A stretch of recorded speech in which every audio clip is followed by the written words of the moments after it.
Assalamualaikum warahmatullahi wabarakatuh. Balik lagi sama Mas Den di sini di Cerobong Kereta, cerita bareng orang kereta.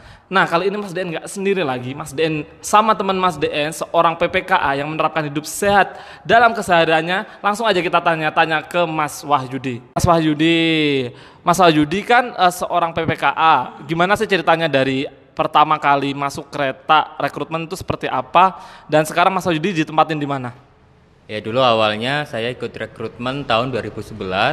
Kita mengikuti seperti biasa daftar secara online. Tapi waktu itu kita online hanya untuk registrasi. Setelah itu semua syarat dan ketentuannya dikirim lewat pos. Dan dari webnya kereta api memberitahu bahwa akan ada pemberitahuan tahap kelolosan di web kereta api tanggal berikutnya dan akhirnya kita mengikuti tahap tes mulai dari psikotes, interview, kesehatan hingga kesehatan akhir, dan akhirnya keterima sebagai PPKA. Dengan formasi dari awal kita memilih saat pendaftaran. Iya, saat ini kan Mas Wahyudi dinas PPKA di mana, Mas? Saat ini saya berdinas di Stasiun Ngunu Tulungagung, daerah operasi 7 Madiun. Ada nggak sih Mas cerita-cerita mungkin yang mengesankan ketika sedang dinas jadi PPKA, atau pengen sharing apa sih ketika menjadi bertugas sebagai PPKA, cerita-cerita menarik atau mungkin suka dukanya kayak gitu? Suka duka jadi seorang PPKA itu banyak sukanya sih, karena kita bisa selain kita bekerja dengan mengatur perjalanan kereta api, kita juga bertemu dengan penumpang yang setiap hari berganti, dan setiap hari di situ juga kita diajarkan untuk melakukan pelayanan. Jadi pelayanan ada dua kalau menjadi seorang PPKA. Jadi pelayanan terhadap kereta dan pelayanan terhadap penumpang. Dan itu ketika ada penumpang yang ingin tahu atau bertanya kepada kita dan kita bisa menjawab, dan penumpang tersebut merasa puas, dan di situ juga ada kepuasan tersendiri bagi saya. Nah, selanjutnya kan Mas Wahyudi itu terkenal banget dengan pegawai kereta api yang menerapkan hidup sehat dalam kesehariannya.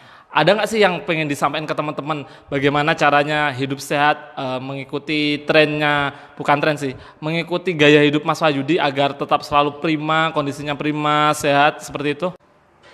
Baik, tipsnya untuk hidup sehat, yang pertama kita harus bisa membagi waktu kita, memanage waktu kita antara kerja dengan olahraga dan istirahat yang cukup.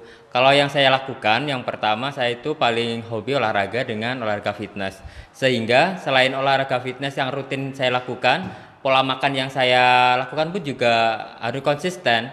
Dan sudah hampir 4 tahun saya menjaga hidup sehat dan makanan saya. Mulai dari tidak mengonsumsi makanan berlemak, makanan berminyak, terus kemudian kita makan yang tinggi protein, suplemen, dan istirahat yang cukup. Insya Allah semua itu bisa mengcover diri kita, tubuh kita untuk tetap sehat dan fit.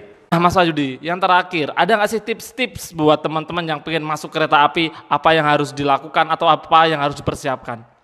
Baik, yang harus dipersiapkan, yang pertama, jika teman-temannya sekarang masih duduk di bangku sekolah, pastikan Anda belajar dengan tekun dan disiplin, karena dalam rekrutmen kereta api itu ada standar nilai yang harus dipenuhi per tahunnya, itu tidak sama. Mungkin saja tahun ini sekian, tahun berikutnya mungkin akan lebih tinggi. Terus setelah itu kalian juga harus menjaga kesehatan, misalnya mata. Hindari pemakaian gadget yang berlebihan, dan jangan sampai mata Anda minus atau silinder, dan karena itu bisa sangat fatal kalau di kereta api. Tas pertama juga pasti akan gagal. Terus yang kedua, kita harus tetap menjaga tubuh agar tetap sehat, dan itu juga termasuk salah satu dari syarat utama masuk PT Kereta Api. Terima kasih. Oke, terima kasih buat teman-teman yang udah gabung di video ini. Jangan lupa like, komen, dan subscribe, serta share video ini. Terima kasih banyak. Salam satu rel. Di mana ada rel, di situ ada saudara. Bye-bye.